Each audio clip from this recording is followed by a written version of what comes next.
Mr. Vaishnaw, thank you for that, galvanizing presentation. You've made impossible actually look easy.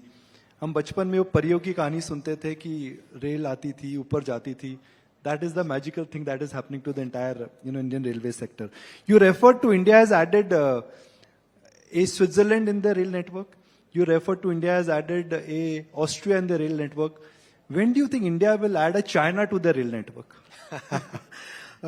Just recently in the budget, if you look at it, Honorable Prime Minister has approved 3 new corridors which will add 40,000 kilometers of railway network in the coming years. And our Prime Minister is a very, very tough taskmaster. We achieve this much, he'll give us a target this. If we achieve this much, he'll give us a target this. So it's like a continuously increasing the scale, increasing the bar, and that gives a lot of satisfaction, because if we remain satisfied with small things, then we'll achieve only small things. Our Prime Minister says that for India to be a developed country at 2047, and he has made very detailed plan for every sector, including the railway sector. This 40,000 is the first installment, 40,000 kilometers is the first installment of that plan. Many more new corridors, new structures, new kind of systems will come in the coming years. So it's a matter of time that the next European railway minister, when he's making a presentation, he will refer to your slides to say, India mein jo hum bhi karna chahte hain. We will be exporting many things. Everybody always thinks as railway as logistics mover, passenger commute. But the multiplier effect the railways is having on the economy per se, it is actually magical. Let's talk about it, sir. What kind of impact that is happening on the economy? That's a very important question. I'll give a bit technical answer to this. If you invest 100 rupees in a classic infrastructure sector, generally the multiplier is 2.4, 2.9, 3.4, 3.6. If you invest 100 rupees in railways, the multiplier is actually of the order of 4 plus.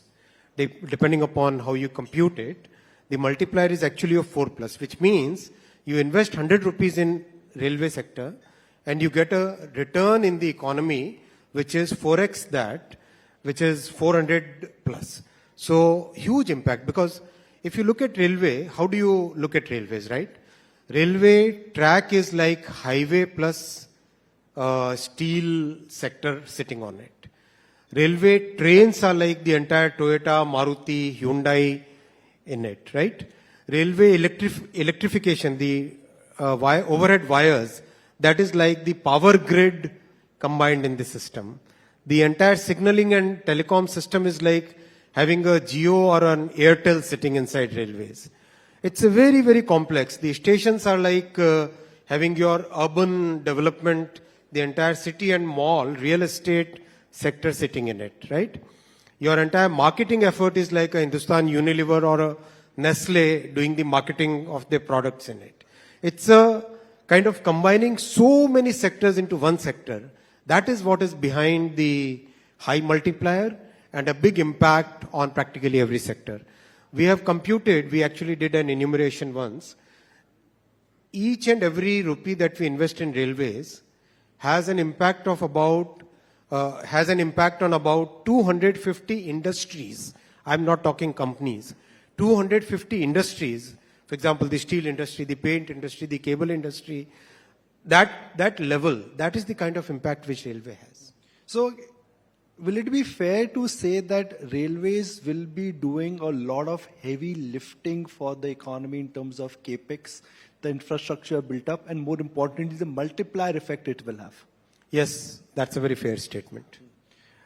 The Prime Minister on the floor of the Parliament spoke about PSUs, the wealth creation in PSUs. Railway stocks is where the real wealth has happened. Everyone is excited about the good things happening in the railways, path to profitability, excitement and buoyancy. What do you have to say to millions of investors? Because we've never had a chance to ask you, Minister Vaishnaw, what's your view on railway stock? So generally I refrain from talking about the stock market and I'll maintain that rule, follow that principle. What I can talk about the sector is that the sector is growing very well. The sector is today kind of for a very long period, railway was losing the market share. Railway used to have something around 80% market share 60 years back, 70 years back. Now that came down to 27% at its lowest. Now it has started inching up. From 27, it has come to about 28.5%. Next year, it will be about 29%. And by 2030, the share of railway in the entire transportation will be about 35%.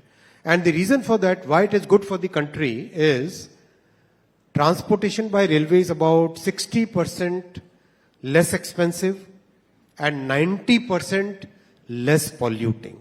That's even more important because CO2 emissions are 90% less in the railway sector compared to the road sector. So it's very important for the country, our future, our green goals, that we need to make sure that the railway sector grows.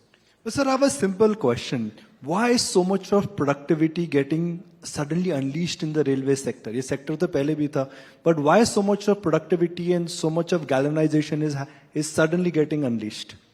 See, one of the very, very highly satisfying things, the way our Prime Minister goes into details. I can just share it in public today. If there is a 35-page deck which has pure technical details, you'll find a Prime Minister who's deeply engrossed in discussions on those technical details. He goes into minute details. He helps us think through the problems, and then he gives us the comfort that go ahead, take this reform forward and see the results. If you don't succeed, don't worry. We'll find a new way. But he gives that very significant strength of doing bigger things, taking bigger goals, achieving, failing also in between, but still trying new things.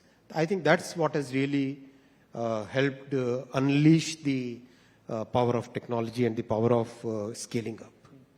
But Minister Vaishnaw, you would still admit and acknowledge that the logistic cost in India are significantly higher, and they are still in double digit. And if I look at the global numbers are far more, appealing. What is the plan in place to really bring that cost down structurally? Structurally, if you have two things, first, let's say there are two items, right? First item has a cost which is very high.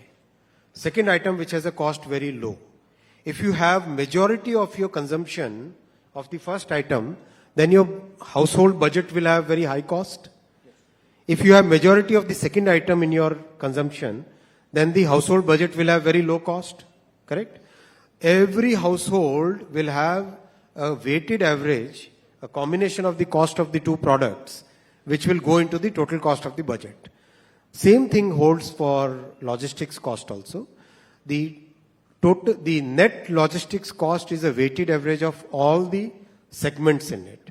That's why most developed economies, they have kept a target of about 50% rail and 50% road and water combined. That is the way most developed countries move forward. We started moving forward in this direction in 2014, and the results are visible today.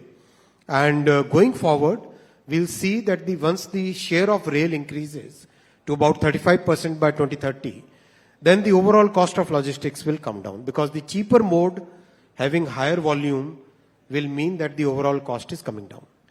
Yesterday, Minister Gadkari spoke about roads, how the advancement is happening there. Few days ago, the aviation ministry spoke about the fact that airports are getting constructed and they want to gain more aviation sector market share. You are making new, railway and stations now. So eventually, which ministry will get it right? The road ministry, the aviation ministry, or the railway ministry? Sabko market share chahiye, sab acha kaam kar rahe hain. India will win. Bharat जीतेगा. देखो, we are a country of 1.4 billion people. 140 crore भारतीयों का देश है. इतना massive transport requirement है. आज even today, railway is carrying about 750 crore people every year. Highways carrying about 250 crore people every year. Airports are carrying about 30 crore people every year. There is enough for everybody in this economy. It's an economy which is growing at a rapid pace. There is enough for everybody. So it's a question of how do we collaborate and how do we make sure that the entire transport network becomes more optimal. Transport economics says anything below 250 kilometers, road is the best sector. Anything between 250 to 700 or 1000 kilometers, rail is a good sector, best sector. Above 1000 kilometers, air is the best sector for passengers. For cargo, there are different numbers. Below 500, road is better. 500 to 1500 or 1000 or 2000, rail is better. Above 2000, water is better. So we have to go by the laws of economics and laws of transportation, transport economics. That's the way the economy will move. So there's enough for everybody. Okay, wonderful, sir. So I'm going to switch gears. Just time for two more questions. Electronic exports. Less than $1 billion has now almost become 20 billion. IT services वाले बोलते हैं हम तो 250 billion electronics exports को catch up करने में time लगेगा. When do you think India's electronic exports will be higher than Indian IT services? We are targeting $300 billion production in the coming few years and about $100 billion exports in the coming few years. I think that those targets are realistic targets, achievable targets, and the ecosystem which is developing is giving us a lot of confidence because now the component manufacturers have started shifting to our country. And a lot of design work has started happening in our country. So part of this value chain, right from design to components to the final manufacturing and the services beyond that, everything is getting in place now. So it looks highly achievable that $100 billion exports and $300 billion total production in the coming few years is a visible thing. Telecom sector, sir. The reason why government invested in Vodafone was because government always wanted to have 3 players in the telecom sector. Do you think the investment in Vodafone is something which you're happy about? Do you think it needs to be revisited? Do you think India needs 2 players or India still needs 3 telecom players?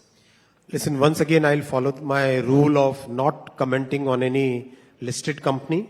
Better to talk about the sector rather than commenting about any listed company because markets take cues from... It's Saturday today, sir. Chutti aaj market ki. I'm a responsible person.